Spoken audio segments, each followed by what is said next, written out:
the Baen Free Radio Hour.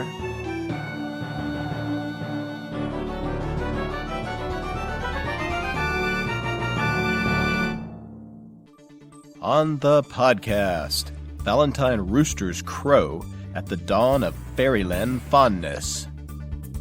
And the game that came to stay and regenerate like a Hydra head, a nice cuddly Hydra head, Dungeons & Dragons turns 40 and quest onward with the help of a couple of healing scrolls, an infusion of gold pieces, and a powerful spell of designer imagination. Plus part 48 of the complete audiobook serialization of David Weber's Shadow of Freedom. All right now. Happy Valentine's Day, and welcome to the Baen Free Radio Hour podcast. It's an honor to have you along. I'm Baen editor Tony Daniel. We hope you have a romantic time planned for Valentine's Day. You know, curled up with your significant other, or a significant romance-filled novel, or one hopes both. Speaking of which, we have an interview with Liaden Universe co-author Sharon Lee, but this time we'll be talking about her new contemporary fantasy novel, Carousel Sun. This is the sequel to Carousel Tides, and is book 2 in the Archer's Beach series. These books are set in small-town coastal Maine, and they are about the intersection of the world of mainly Celtic mythology with regular life in an engaging resort town. If you want to read a novel set in contemporary times with a great story and an evocative setting, this is one to check out. Before anything else, though, here's the news. Hey, February 15th. On the Baen.com website, the main site, that is, Baen.com, we offer free fiction and nonfiction. This year marks the 40th anniversary of Dungeons & Dragons, the role-playing game that took over popular culture and transformed us all into geeks. Or, depending on how you look at it, opened our imaginations to a new way to experience that SF and fantasy staple, the sense of wonder. I know, I was there in 1975 when it happened to me. Both the geek turning and the sense of wonder. So, to mark the 40th anniversary of D&D, this month we are debuting an excellent article by my friend Bob Kruger. In addition to being an author and president and CEO of ebook pioneer electricstory.com, Bob has been a content writer and creator in the gaming industry for decades. He's Seattle-based and has worked at Microsoft's EverQuest and the Wizards of the Coast, and lots more. Bob knows all of the designers who have created and recreated Dungeons & Dragons over the years. The still living ones, that is. Bob interviews people like Jonathan Tweet, Rob Heinsu, Richard Garfield, and Scalf Elias, and gets their thoughts on the role-playing game that took over the planet. Next time on the podcast, we'll have a roundtable discussion with some of those folks here, led by Bob, so be on the lookout for that. Christopher, how do we find this 40th anniversary D&D essay? The article is called Dungeons & Dragons at 40, the quest for a game that breaks all the rules, and is available on the Baen.com website. If you're listening to this later and want to read the piece, you can. Go to BaenEbooks.com and put Free Nonfiction 2014 into the search field. That will pop up the anthology of nonfiction articles we had on the website for all of 2014. This is an ebook and it's absolutely free. You can read it there, download it, send it to your Kindle, whatever. These ebook anthologies are available for all of our nonfiction and fiction from the website for the past 3 years, by the way. We've had some good stuff. The nonfiction is just amazing assortment of cool pieces by physicists, biologists, military historians, and space journalists. Oh yeah, it's good stuff. So put in free nonfiction in the search box, and you will get a list of all these free anthologies. But first, check out our in-depth appreciation and exploration, Dungeons & Dragons at 40, at the Baen.com website starting February 15th. Want to welcome Sharon Lee to the podcast. Hi, Sharon.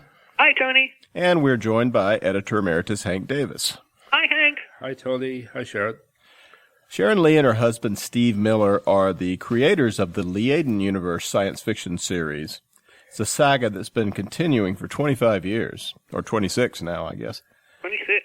We have entered the 26th year. The latest entry there is Trade Secret. Sharon is also the author of other novels, including books in the Archer's Beach series. These books so far include Carousel Tides and now Carousel Sun, out now at booksellers everywhere. The Archer's Beach books are contemporary fantasy. The main character is Kate Archer, who is a part human, part supernatural being, I believe. She tried running away from the supernatural stuff for a while, but that didn't quite work, so she moved back to her hometown and took over the carousel ride at an old-fashioned Maine amusement park. It's a carousel that has been in her family for generations, and it's a magical gateway to various dimensions. Sharon, what is Jickinap? Jickinap is a couple of things. It is the name of the first person who created the 6 interconnected worlds that we deal with in the Archer's Beach trilogy. Jickinap is also the general name for what we hear in the changing world called magic. And in Kate's world, it's a material, and you can win it, you can earn it, you can receive it as a gift. You can also lose it if, for instance, you have a magical duel with another magician and they defeat you and drink all your magic. And Jickinap sort of seeks other Jickinap too. Yes, it does. It seeks itself. Jickinap abhors a vacuum. And if it finds someone who has no Jickinap, it tries to fill that vessel with itself. It sounds, I'm sure it's a completely different concept, but it sounds a little bit like Melanti in some ways from your Liaden universe.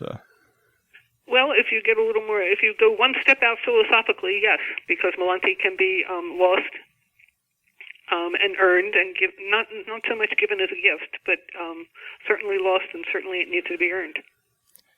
Well, one of the cool things about Carousel Sun is the way you seamlessly combine these wonderful details of Maine small-town life with a mythology of dryads, sea witches, and guardians of various elements.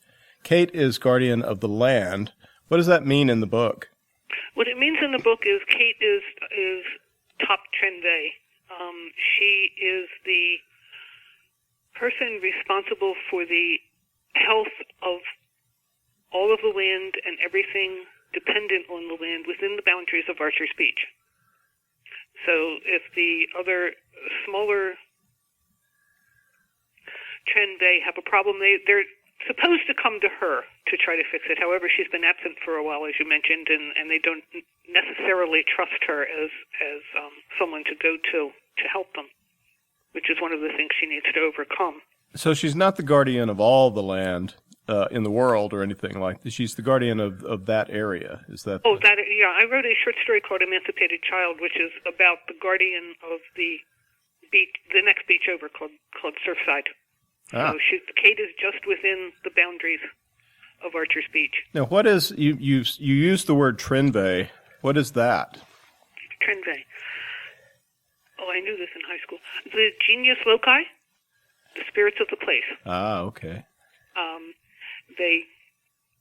A Trenve will typically have a very small piece of land or a tree or a rock that they are metaphysically tied to, which is the source of their strength and which is their duty. They have to protect this particular piece of land.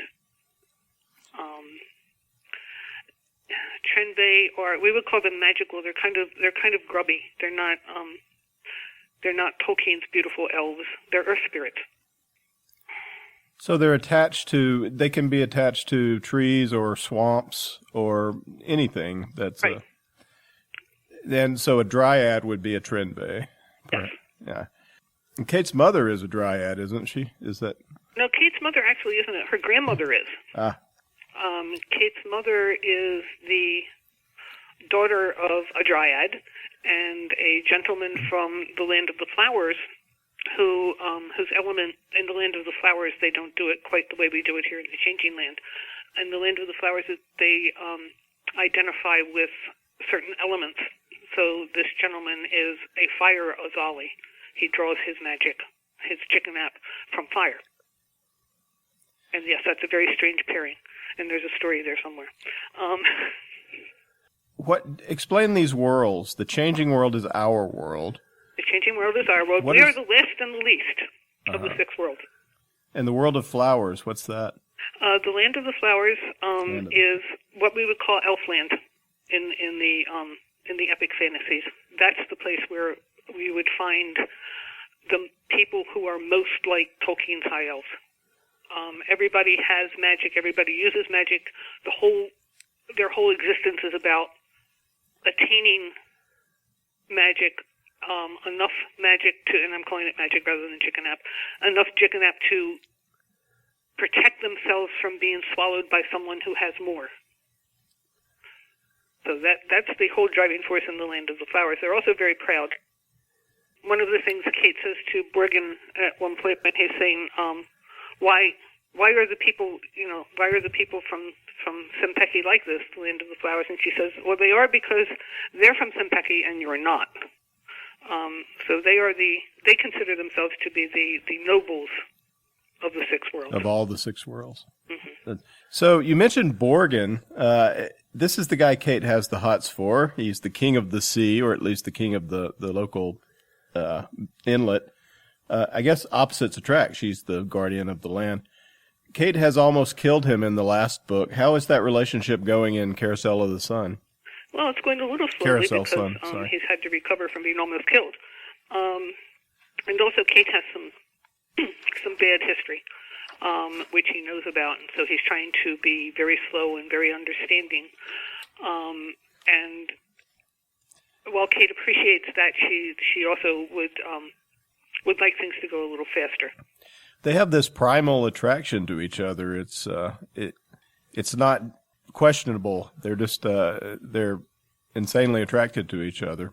Well, the land and the sea, who can keep them apart? And it's nice she's so down to earth and sort of practical in every other way, but she kind of loses it when Borgin's around. And she keeps fighting against it. She does know that this isn't rational.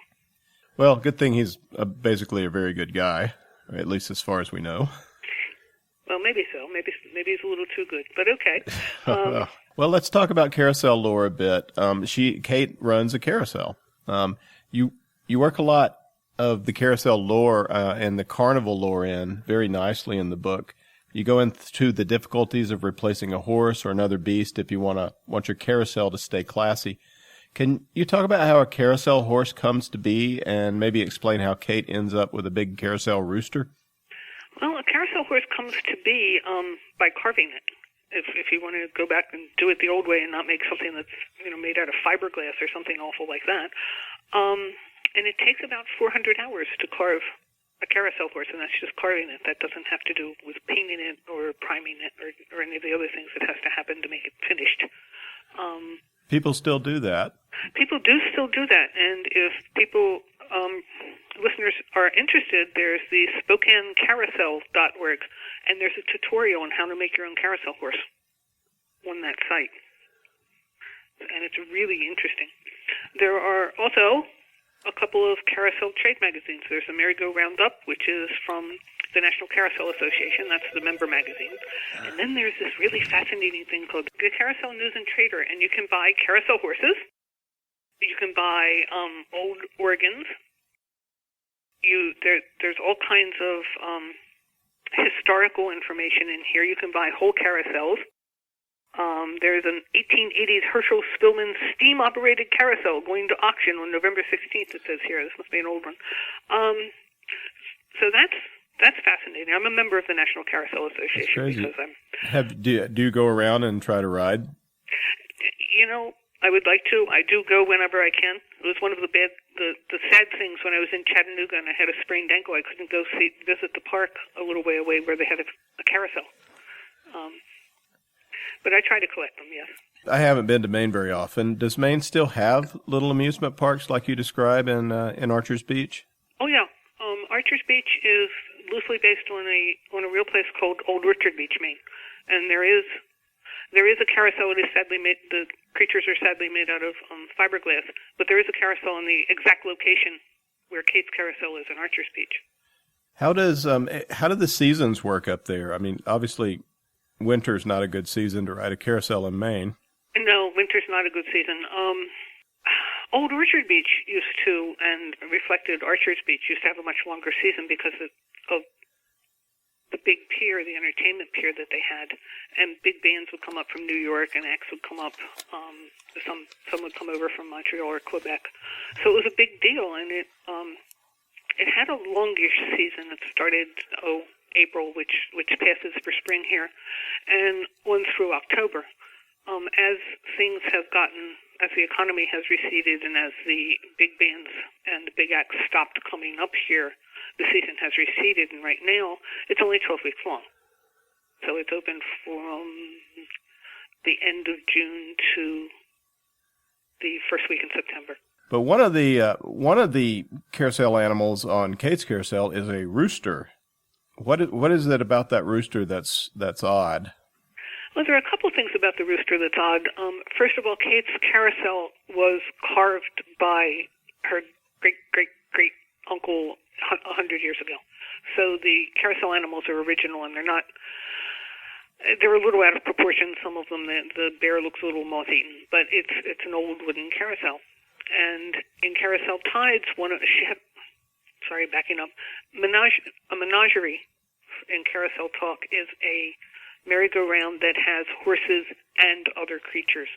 And the other creatures can be mythical, or they can just be things like bears and lions. The official name of Kate's Carousel is the Fantasy Menagerie merry-go-round, which means there are horses and there are mythical creatures on the carousel, like a unicorn and a bat-winged horse. And during the action in Carousel Tides, the bat-winged horse, it gets lost. It has fangs also. Yes, it does. It has fangs. It's quite, I keep looking for somebody to carve me a bat-winged horse. But it's quite beautiful in a really scary kind of way. But it's gone. And the problem is that means that Kate is down an animal on her ride, and the park requires her to run a ride that is whole, or else they'll fine her. So she has to scramble to find an animal to replace the bat-winged horse. And yes, she can have one carved. Yes, she can buy one from maybe the Carousel News and Trade, but she's really, really short on time. And she's tried to call in favors from people, and she just can't. Time is against her. So she decides against her better judgment that she will go up to the Enterprise. And Enterprise is Maine for junkyard. And the Enterprise at Archer's Beach, lots of funny things come into the Enterprise at Archer's Beach. If you walk into the Enterprise, not exactly looking for a thing that you have fixed in your mind, you can wander for hours and find out that you've bought something that you didn't really want, and now you can't get rid of it. So it's a tricky kind of a place. It's run by a Chenvei named Artie. Mm-hmm. But Kate feels that she's in a corner. She has no choice. She has to come up with an animal. So she goes up to the Enterprise, and in her mind, she has fixed, there's this beautiful Herschel rooster, which is multicolored and lively and just a beautiful, beautiful animal. And she has him fixed in her mind as she walks into the door. And Artie looks at her and says, "We ain't got nothing like that in here. What you got to think of is, what's a place like this likely to have?" And he tricks her. Mm-hmm. Because what would a place like this likely to have? And what she winds up with is this old and somewhat battered fiberglass rooster, which she buys because she has to. And Artie brings it down, and she puts it on the carousel. It's great how she has to solve mundane problems, and the magic comes in to solve that, because she has to open up, and so she has to go find this thing. And they're aware of her human desperation. Artie is, right? He knows he's got her over a barrel. Yeah. And there really wasn't anything. She has to deal with him, and he knows that. They both know it. It's a freaky-looking rooster. Well, I got to tell you, Eric, Eric Williams, the artist, did a great job on the cover, the rooster on the cover. It's just perfect. When I opened up the art, I laughed. I said, "This is great. I love it. I never saw a rooster, but yes." Oh yeah, this is a beautiful cover. Is that Borgen as well as Kate on? Do we know? I think that must be Vasily. Borgen is an Abenaki Vasily. Indian. Ah, okay. Vasily is a helper that from Eastern Europe. I want to ask you about that too. Is that the case that Eastern European workers get transported in to work carnival rides? It had been. They stopped doing it, I guess, about 5 years ago. I'm not really sure why, but there had been. We had people from Ukraine and from Russia and from Poland working as waiters and doing cleanup work in the motels and helping to run the rides. Yeah, it was really interesting. And the people would come back summer after summer. So the seasons play a part in Carousel Sun, especially Midsummer's Eve. Since the book takes place in summer when the carousel's open, there is a Midsummer's Eve dance. Kate comments that it can be dangerous for those otherwise normal citizens of Archer's Beach that can hear the music.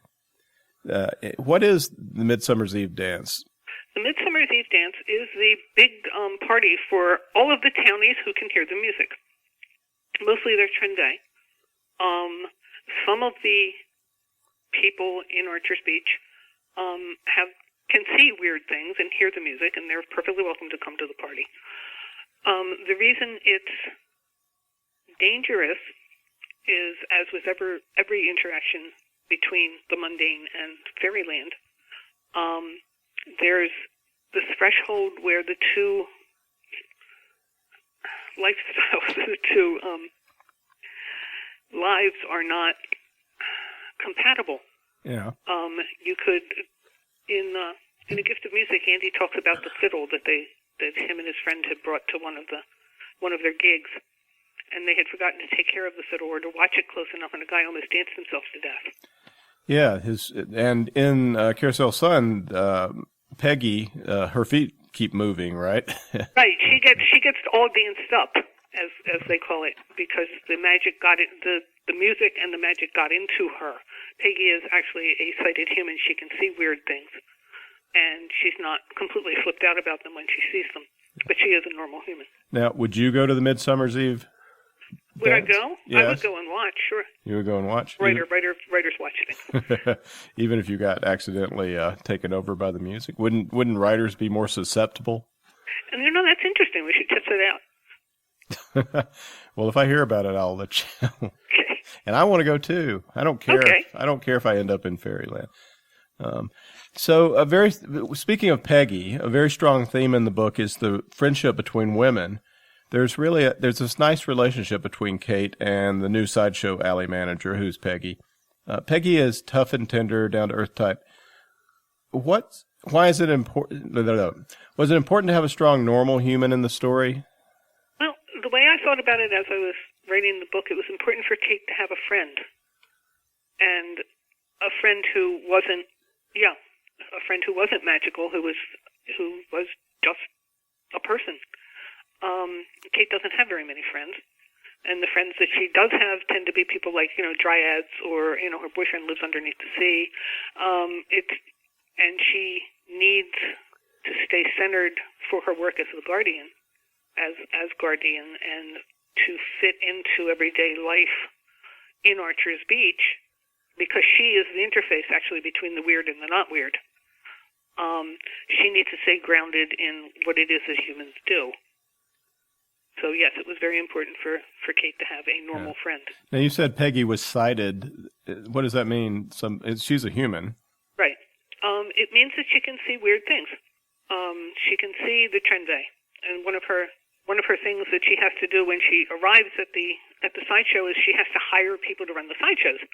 And the guy who had the job ahead of her left these, as far as she's concerned, being a very meticulous person, left her these completely miserable notes with names that can't even possibly be names. Selvik. What kind of a name is Selvik? So she says, Kate, do you know these people? And Kate says, well, I might know somebody who knows these people.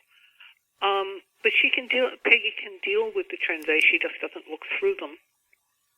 She can see them. She can interact with them. She can see a little bit of magic. Mm-hmm. Kate at one point feels that she needs to perform a piece of magic, and she says to Peggy, "Avert your eyes." And Peggy's response is, "Up yours." The bad guy is back. Joe Niemeyer. Niemeyer, yes. And he's he has a rather nice looking little vixen on his arm who is more than she seems.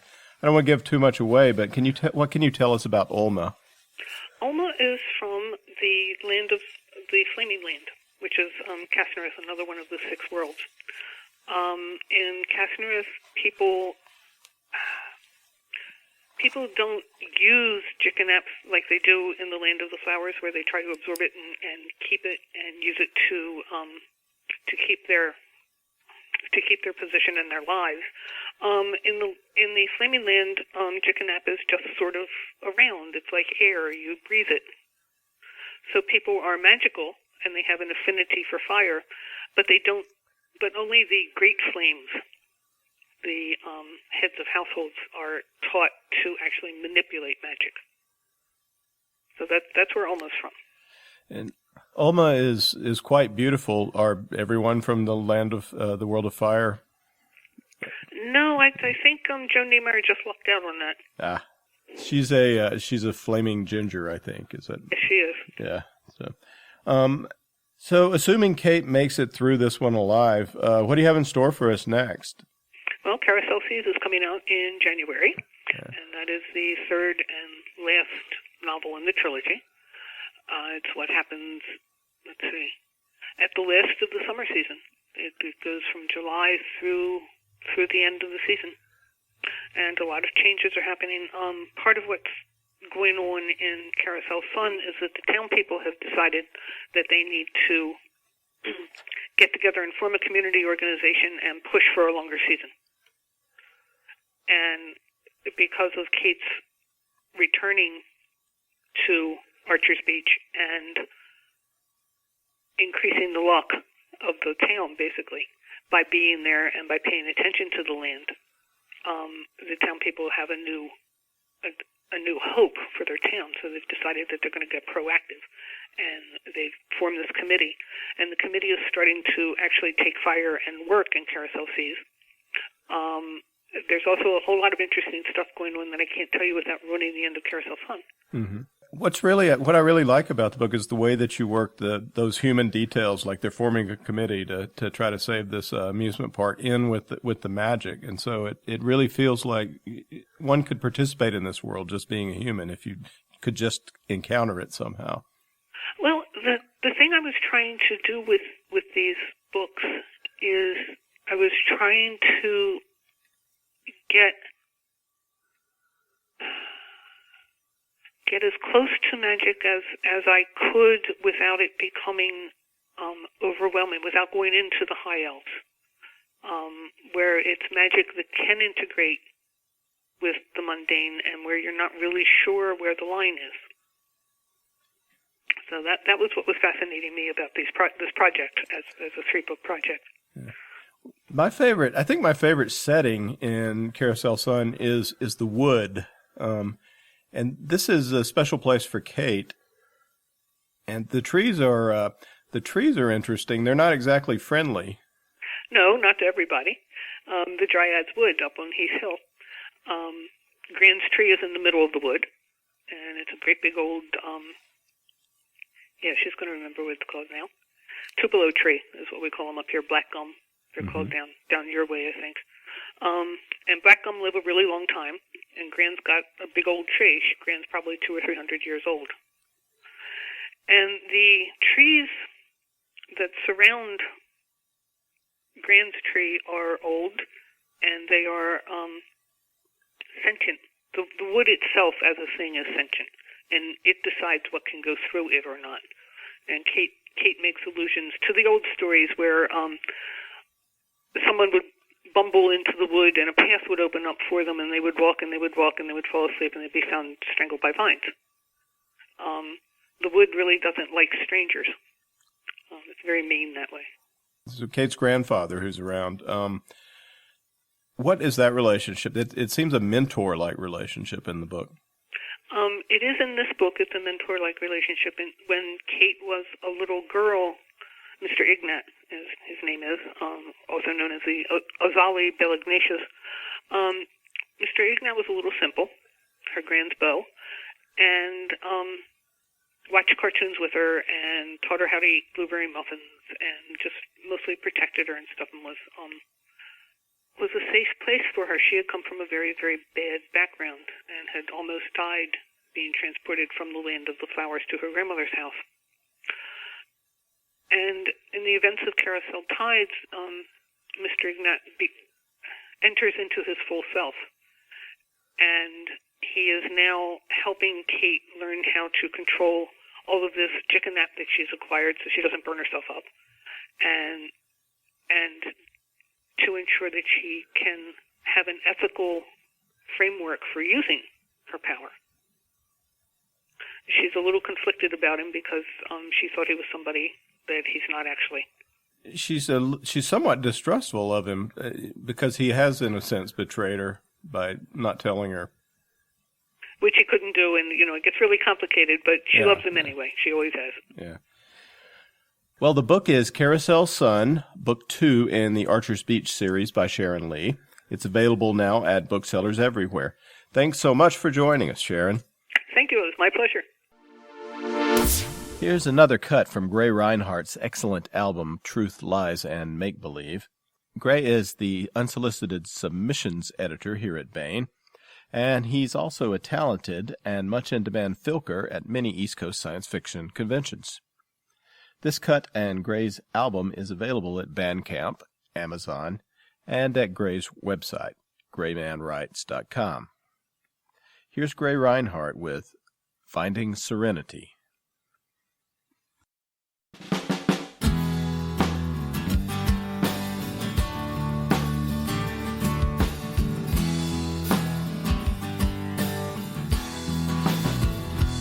Every battle has unintended consequences, especially when you're on the losing side. When you sacrificed your youthful dreams to fight for freedom, and you still see the faces of the friends you left behind. When you lost your faith because it failed to bring you victory, and you can't reconcile the simple facts of loss, and you can't survive under the eyes of their benevolent dictators, because you've gotta breathe free no matter what the cost. Yeah, you've gotta breathe free no matter what the cost. So you find a ship and call a crew and seek your freedom in the flight. Keep flying on far as you can throughout the endless night.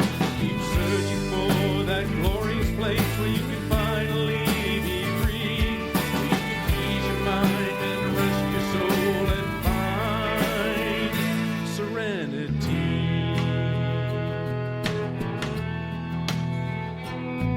They say they seek alliance, but they just want to control you, every aspect of every mortal life.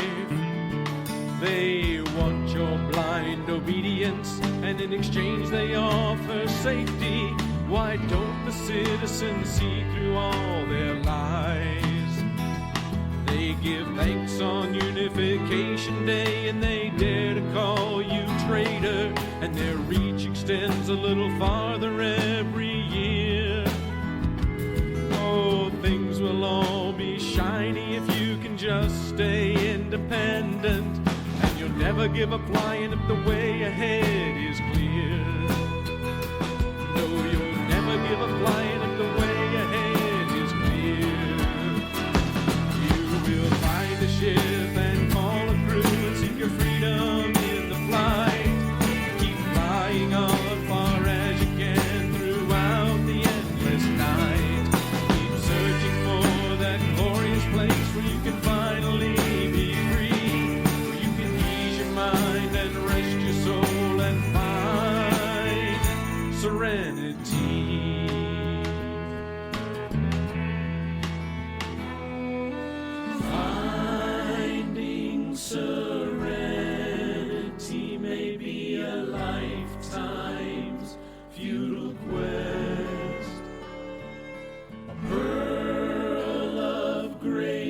price. You'd give everything to possess. Harder to discover than treasure or true love. But there's a piece of it inside you, and sometimes that's enough for you to find a ship and call it through. Seek your freedom in the flight and keep flying on far as you can throughout the endless night. Keep searching for that glorious place where you can finally be free. You can ease your mind and rest your soul and mind. You can ease your mind and rest your soul and mind. That you can ease your mind and rest your soul and mind. Serenity.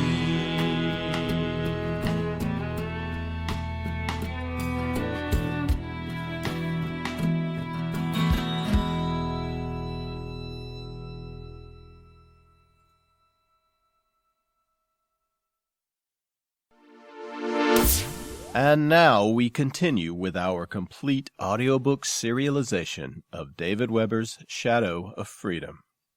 This portion of Shadow of Freedom is provided by Audible.com. Get the complete audiobook at Audible.com now. If you're not a subscriber, you can get the entire audiobook free, or choose from more than 100,000 other titles when you try Audible free for 30 days. Okay. Here's what has gone before. After a fierce war, Honor Harrington's star kingdom of Manticore has entered into a simmering, low-level conflict with the ancient aristocratic Solarian League. The Solarian League is crumbling, and at the edge of its empire, rebellion is brewing. The Solarian Office of Frontier Security is in charge of keeping the peace on the Solarian frontier, the Verge. Brutal tactics and puppet dictatorships are par for the course for the OFS. Royal Manticoran Navy Admiral Michelle Hinka, Countess Goldpeak, commands the Royal Manticoran Navy forces in the Talbot Quadrant. This is a region allied with the Star Kingdom and on the border of the restive frontier of Solarian space. When Goldpeak receives word that a Sali assault on the Manticoran home system has been utterly destroyed, she decides to take action against the Solarian forces in her sector, and in the process aid the many rebel groups at the crumbling edge of empire. With the bulk of her fleet behind her, Hinka arrives in the Myers system, heart of the outermost quadrant of Sali space. The Sali space forces in Myers are caught off guard, but with their engines hot for training exercises, they may have a chance to escape or even inflict major damage. Goldpeak is just as determined to drive the Salis back once and for all. The climactic battle has been joined, and a new order is beginning to take shape in the Talbot Quadrant, the Verge, and beyond. Here is part 48 of David Weber's Shadow of Freedom. Chapter 35. I think we should have another little chat with Vice Commissioner Hongbo, ma'am, Cynthia Lecter said. Not exactly the most enjoyable thing I could imagine doing, Michelle Hankey replied dryly. She reached out a long arm for the coffee carafe and replenished her cup. Then she sat back on her own side of the breakfast table, nursing the cup in both hands, and regarded her chief of staff through the wisp of steam rising from the black liquid. They'd been in the Myers system for over 2 weeks now, and things had been going smoothly enough to make her nervous. In her experience, the calmer and more orderly things seemed, the more likely it was that something was lurking just beneath the surface to leap out and bite one on the posterior. And since Lecter was still wearing the intelligence officer's hat as well as the chief of staff's hat, she was the one responsible for digging under that surface and finding the lurker before it struck. I presume you have a specific reason for that suggestion? Michelle asked after a moment, and Lecter nodded. We're turning up some things I'd like to try on him. The chief of staff was a fidgeter, and she picked up her grapefruit spoon, twirling it between the thumb and first two fingers of her right hand while she spoke. I think he could tell us a few things we'd really like to know. I'm sure he could be a fount of information on any number of subjects. Michelle shrugged and took a sip of coffee. He was second in command of an entire protectorate sector. Somebody like that's bound to know where a lot of bodies are buried. I know. Lecter thumped the bowl of the spoon on the white breakfast tablecloth, drumming gently. The thing is, we're picking up some suggestions that he might have what you could call a friendly relationship with Manpower and Mesa in general. And? Michelle's eyes narrowed.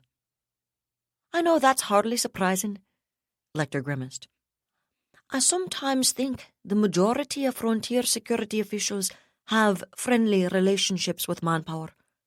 Hell, ma'am, they've got friendly relationships with every dirty Transteller. After all, it's the illegal Transtellers, like Manpower and the rest of that bunch in Mesa, that pay the best when they manage to put somebody in their pocket. Exactly. So what is it about Hongbo that suggests we should pay special attention to him? Well, with Kowalski helping to point the way, our friends here in Pine Mountain have managed to break into a lot of people's financial records. Specifically, they're well on their way to opening up virtually all of Hongbo's, Verrocchio's, Palgani's, and Casumulis's private little books. And there's some interesting reading in there. No, really, Michelle said dryly, and Lecter chuckled. Saviero Palgani was, or had been at any rate, prior to 10th Fleet's arrival, the Myers system manager for Brindlestar Limited of Hirochi. His position in the sector capital meant he'd actually been in charge of all of Brindlestar's operations in the entire Madras sector, which had made him a very big fish indeed. Teophilia Casumulis had fulfilled the same role for Newman & Sons, headquartered in the core system of Eris, and Brindlestar and Newman & Sons had divided most of the Madras sector between themselves as their private possession. Brindlestar controlled effectively the entire sector's interstellar shipping and financial transactions, while Newman & Sons controlled resource extraction and consumer manufacturing and distribution. Palgani and Casumulis were undoubtedly the two wealthiest individuals in the entire Myers system, but Michelle had to admit they seemed to have been less rapacious than their counterparts in many another protectorate star system. Apparently, they'd at least been enlightened enough to realize that while the sort of slash-and-burn exploitation practiced in other portions of the Verge might return a higher short-term profit, long-term profitability required at least a modicum of local prosperity. Not that that made them any great paragons of virtue, she reminded herself.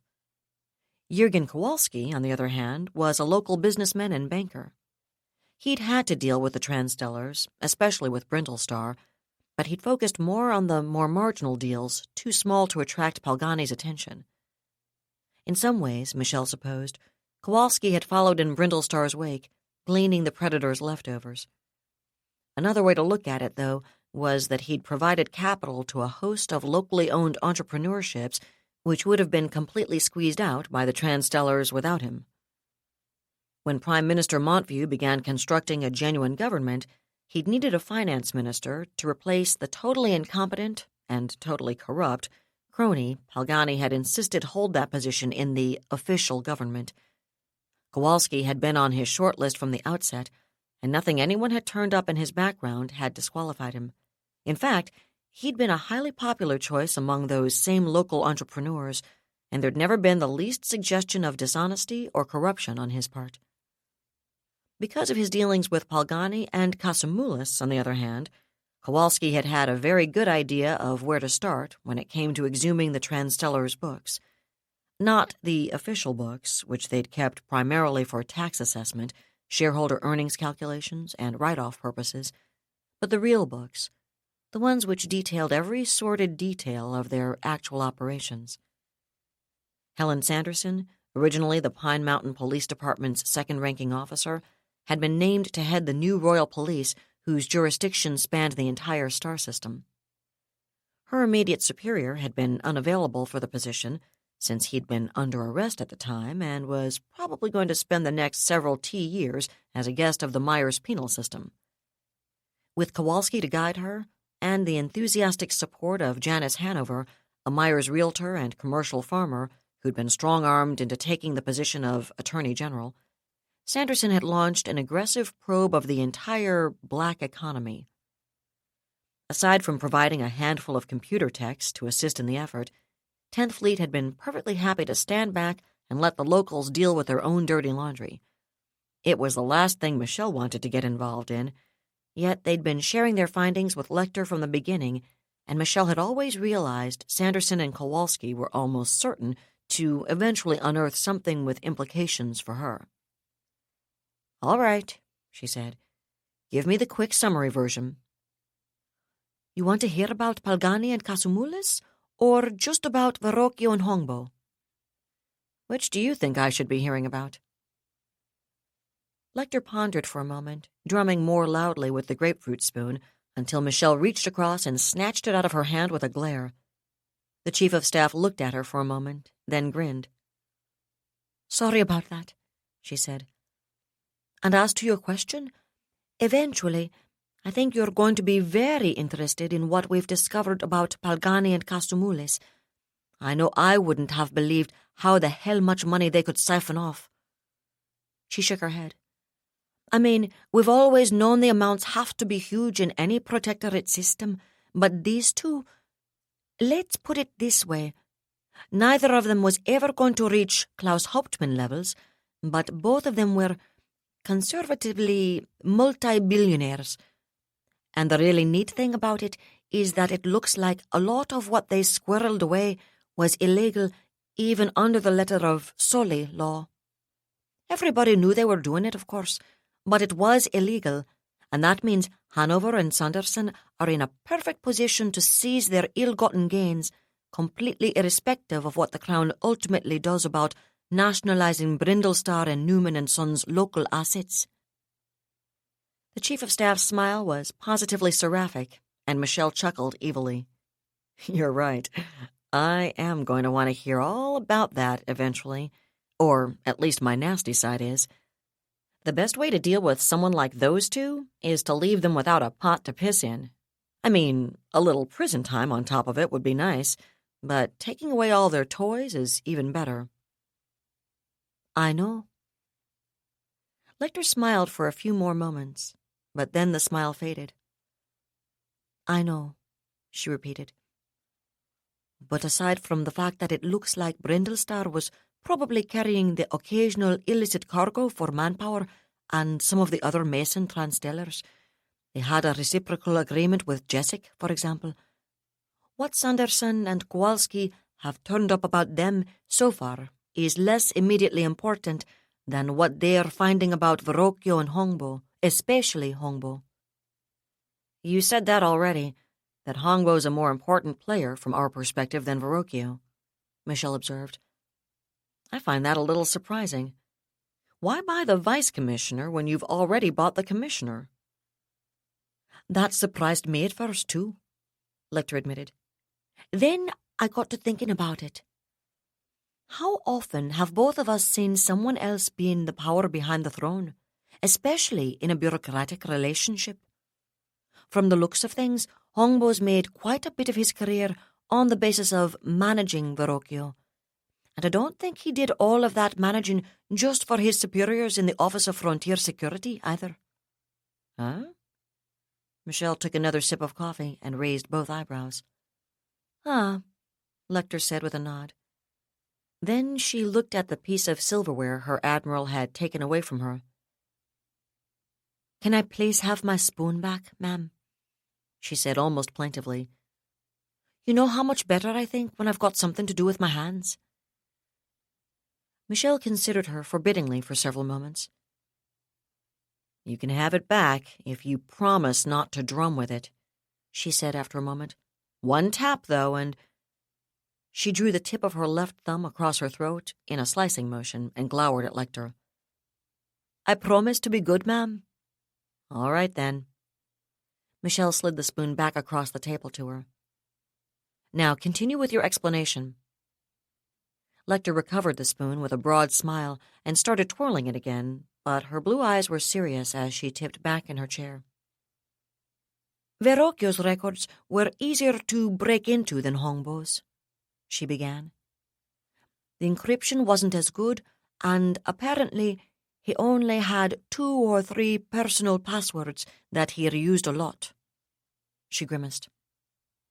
Hongbo, on the other hand, had top-flight encryption, by civilian Soli standards at least, and he was a lot more inventive when it came to generating passwords. We still haven't gotten into some of his files, and at least one entire folder went up in smoke on us. She shook her head. It looks to the computer geeks like he got some high-powered outside help. The kind of help that only makes itself available when you're hiding something it doesn't want found either. And Verrocchio's records didn't have that level of sophistication? Michelle asked thoughtfully. No, they didn't. Despite the fact that Verrocchio was dealing directly with manpower and that he'd been doing it long before the situation with Monica ever blew up in Sir Ivar's face. You'd have thought if manpower was going to provide technical assistance to one of them, it would have provided it to both of them, wouldn't you? Yes, you would. Unless, of course, one of them was dealing with someone a layer or 2 up from manpower, Michelle said slowly. That's what got me interested in Hongbo, Lecter admitted. More interested in him than in Verrocchio, I mean. And when I got interested in him, I put a team on Verrocchio's correspondence files, looking specifically for memos generated by Hongbo, or sent by him to Hongbo, for that matter. That must have produced the odd petabyte, Michelle said dryly, considering the bureaucratic morass of the Solarian League's civil services. There were a bunch of them, ma'am, Lecter agreed.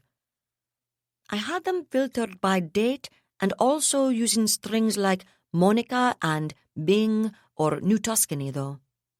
That reduced the overall sample in a hurry. All right, I'm with you so far. Michelle leaned back, sipping coffee, and reached for the last cinnamon bun. There was still a lot of garbage in, garbage out, ma'am, but a pattern emerged. Back before Monica, or rather in the build-up to Monica, Hongbo was consistently pushing Verrocchio to be more proactive even in his official memos. We've turned up a side file of private correspondence as well, and he's even more persistent there. There's no proof he knew everything Manpower and Technodyne were up to. No direct evidence he knew about Norbrandt or Westman, for example. But it's obvious both of them did know about the battle cruisers Technodyne was supplying to Monica. And from their private correspondence, it's equally obvious both of them were scared to death when they saw what happened to those battle cruisers. You wouldn't believe how much time, effort, and bandwidth they spent, Verrocchio especially, on providing to Frontier Security HQ back on Alterra that whatever happened in Monica, it wasn't their fault. I suspect a few of the official memos they'd exchanged before it all went south on them got fed to the chip shredder at that point, as a matter of fact. But what's even more interesting to me is that Hongbo, who apparently had been carrying water for Manpower, at least to judge from the memos he was sending Verrocchio, put the brakes on big time after Monica. The blonde-haired chief of staff shrugged, still twirling her spoon. Nothing too surprising about that, I suppose. But then, just before Joseph Bing and Sandra Crandall got sent out here, the tone of this correspondence shifts again. All of a sudden, he's subtly encouraging Verrocchio to cooperate with Bing. And if you read the official minutes of the meetings between Verrocchio, Hongbo, and Bing before New Tuscany, and between those two and Crandall before she set off for Spindle, there's a definite subtext. Subtext? Michelle repeated. Yes, ma'am, Lecter nodded. We've both been around enough bureaucrats, civilian and Navy alike, to know how it's done. The two of them, Verrocchio's the one taking point, but from my reading, Hongbo was probably the one who was actually steering, double-teamed Bing, and probably Crandall into doing exactly what they did. Not only that, they maneuvered Bing and Crandall into making their decisions against Verrocchio's official recommendations. She paused, and silence hovered for the better part of 2 minutes. "You know any court of law would chuck that straight out the airlock," Michelle said at last, her tone mild. "I haven't looked at the memos myself, of course, but from what you've just said, it sounds like Mr. Verrocchio and Mr. Hongbo must be pretty good at the bureaucratic fan dance." "I'm inclined to agree, ma'am. Both of them covered themselves pretty well, at least in terms of ever coming right out in any official setting and saying anything someone could nail them for. And given what they did say, if I hadn't already been suspicious about Hongbo for other reasons, I probably would have simply accepted that Verrocchio, as Hongbo's boss, had to be making the decisions. And he clearly was the one making the final decisions, but it's increasingly apparent to me that he was dancing to Hongbo's piping. And there's another thing, too. There's a Mason diplomat, a fairly senior trade attaché by the name of Ottweiler, Valerie Ottweiler, whose name appears on Hongbo's calendar of appointments with an interesting frequency. There's no record of Ottweiler ever having had a private meeting with Verrocchio, but I found over a dozen between him and Hongbo.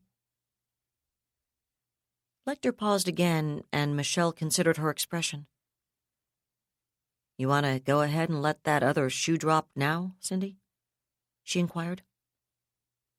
"What other shoe?" Lecter asked innocently. "The one that doesn't have anything to do with memos between Hongbo and Verrocchio. The one you found by following some kind of wild, totally illogical hunch." Michelle snorted. "I've known you a long time, you know, and that talent for being creatively erratic is one reason I wanted you for my chief of staff.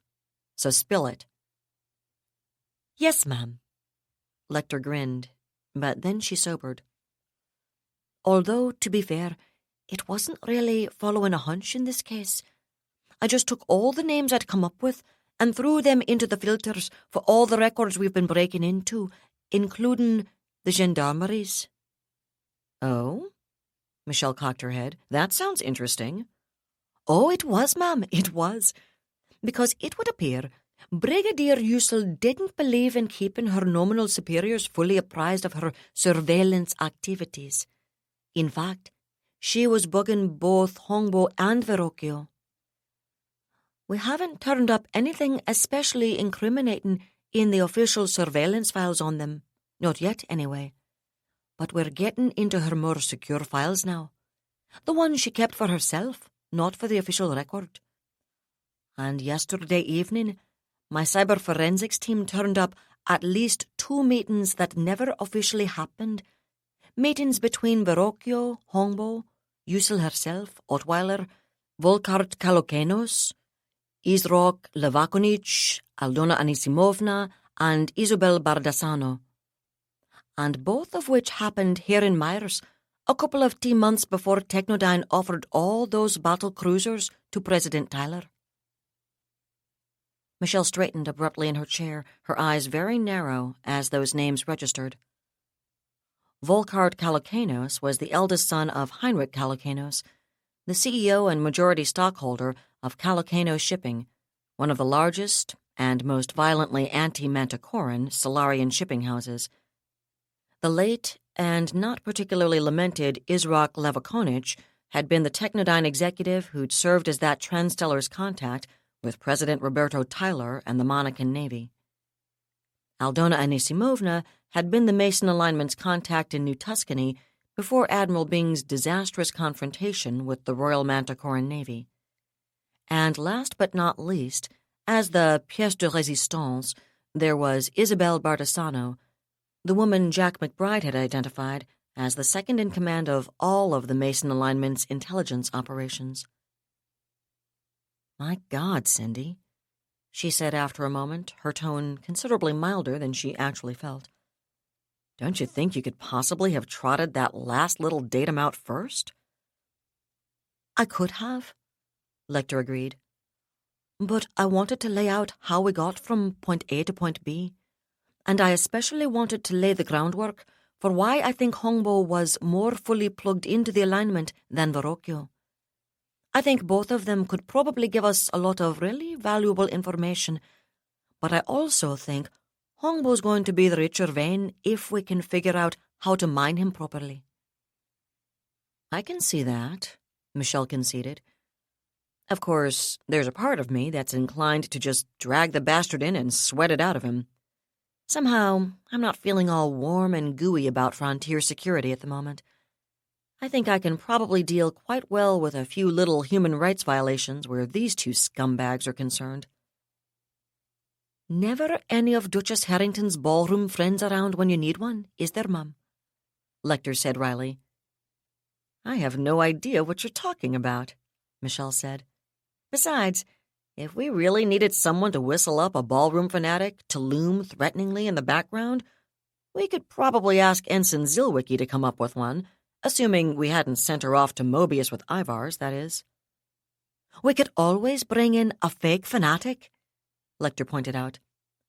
I've done a personnel search, and we've got better than 30 ex-genetic slaves, complete with tongue barcodes, assigned to the units we've got right here in Myers. I'm sure any one of them, hell, all of them, would be prepared to impersonate a ballroom representative, show our OFS friends their tongues, and suggest it would be a good idea to tell us whatever we want to hear, in the most friendly possible way, of course. Tempting, Cindy. Very tempting, Michelle admitted. In fact, that might be something to keep in reserve. Right now, though, I think we should try subtle first. Subtle, Ma'am? Lecter repeated, regarding her admiral with a doubtful expression. I have been known to do subtle upon occasion, Michelle told her in quelling tones. Not very often, I'll admit, and it's not my favorite way of getting things done. This isn't really a case that's suitable for shooting them all and letting God sort them out later, though, so I think I can restrain my homicidal inclinations as long as it's in a good cause. Yes, Ma'am. Never doubted it, Ma'am. I think you'd better let this one go before you get into real trouble, Captain, Michelle said repressively. Lecter grinned at her, and Michelle shook her head. Then she continued. I've gotten pretty accustomed to working with Alfredo and Master Sergeant Cognasso, she pointed out. And it's entirely possible that neither Hongbo nor Verrocchio have heard the reports about furry lie detectors yet. So if you happen to be able to prime me with the data you've pulled out of these hacked files of yours, and if I happened to invite those two estimable gentlemen in for a private chat, just me and my furry little pet Alfredo, and possibly a Marine or two for security, like Cognasso, we could probably learn a lot. You mean by not confronting him directly? By just asking leading questions and letting Alfredo monitor his responses? Maybe, but probably not. Michelle shook her head. It's not like Alfredo can tell us what he's actually thinking. He can only tell us when he knows a two-leg is lying or telling the truth. I could probably nibble around the edges asking indirect questions, but if I'm really going to get confirmation, I'm going to have to go more directly to the heart of things. What I can do, though, is to let him think he's getting away with lying to me when he's not. I can probably pull a lot out of him that way, a lot more than we'd get voluntarily if he knew we were closing in on him. That's probably true, Ma'am, Lecter said. On the other hand, and with all due respect, you're not really a trained interrogator. No, I'm not. And your point is? Do you think it might be better to let someone who is a trained interrogator ask the questions and work with Alfredo? Someone who might pick up on some of the body cues you might miss and use what she picks up to guide her follow-on questions? Michelle considered thoughtfully for a moment, then shrugged. You may have a point. In fact, you do have one. But I'm the one who's worked with Alfredo so far, and I'm not sure we've got anyone else in 10th Fleet who can actually read Tricat's sign, aside from me and Cognasso, at any rate, and I doubt he's a trained interrogator either. No, that's true enough, Lecter acknowledged. I still think it's a good idea, though, Michelle said. In fact, I think it's an excellent one, and workable, too. How, Mom? Simple. Michelle shrugged again, this time with an evil smile. We bug my cabin. We put in an audio-visual pickup without mentioning it to our guests. We park a trained interrogator in front of the monitors, and we give me a miniature earbug. The interrogator watches their expressions and body language, and if she sees anything, she passes it on to me over the earbug. Meanwhile, I ask the questions, and Alfredo sits on his perch behind my current victim and signs anything he picks up to me. What do you think? Lecter considered her reply. Michelle's suggestion did seem to cover most of the bases, and, possibly more to the point, Lecter knew her admiral. Michelle Hankey was going to do this herself. That was already settled, cast in stone, as far as the Countess of Goldpeak was concerned, so... I'm not certain it's the absolutely best way to go about it, ma'am, but I think it should work. In fact, it should work one hell of a lot better than any conventional interrogation technique I can come up with. And I'd really like to be able to find some additional confirmation of this alignment's existence. A solid confirmation, not just something manufactured out of our own Manticoran paranoia. Oh, don't forget the part that's manufactured out of our Machiavellian Manticoran imperialism either, Michelle said sourly. Still, I take your point, and I agree. And best of all, Lecter's smile was every bit as evil as Michelle's had been. If we do it right, she chuckled, the bastards won't even realize we're onto them until we hand them over for trial. I can hardly wait to see their expressions then.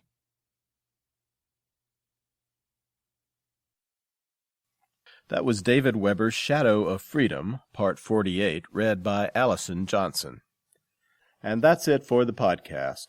Thanks to Audible.com, thanks to Christopher Chafani, to Gray Rinehart, and to podcast theme composer Ruth Judkowitz. And a mighty rooster crow of shock and awe at the rising of the sun over the land of flowers. And a bouquet of thanks from all the Trinvay inhabiting libraries and bookstores everywhere to Sharon Lee, author of Carousel Sun. Please join us next time here at the hammering heart of science fiction and fantasy. And keep reaching for the stars.